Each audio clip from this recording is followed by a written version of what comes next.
Entrega dels premis del quart circuit Divina Pastora de carreres populars de Camp de Túria i la Serrania. Enguany, la gala de tancament s'ha celebrat en la Pobla. En el centre social es va fer l'entrega de premis als atletes que han aconseguit quedar entre els primers en cadascuna de les 9 categories. En este circuit participen uns 700 atletes per cadascuna de les 12 carreres i el Club de la Pobla ha sigut un dels més actius. En quant a lo que és la participació de la Pobla, ha sigut excel·lent. És dir, que el club està d'alguna manera els xiquets entrenant-los setmanalment, està fent cantera i així teniu la prova. No n'hi ha competició que no puja un xiquet o dos de la Pobla, xiquet i xiquetes.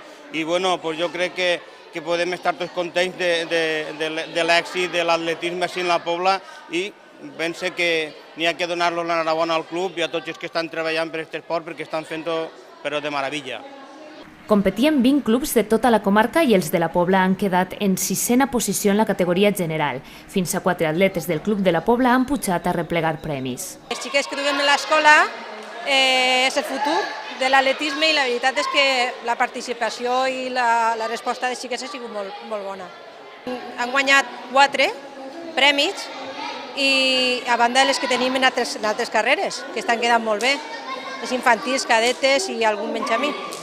Les carreres m'han anat bé, aunque me podia esforçar més, perquè en les del principi no sabia com anava classificat. M'he quedat molt proper del primer i el segon. Però com sols puntuaven les 4 millors...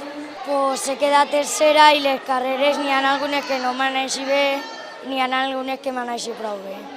Te dona emoció quan vas, per exemple, a la quarta i tens a la tercera darrere i tens que fer l'esprint i ja quedes tercera.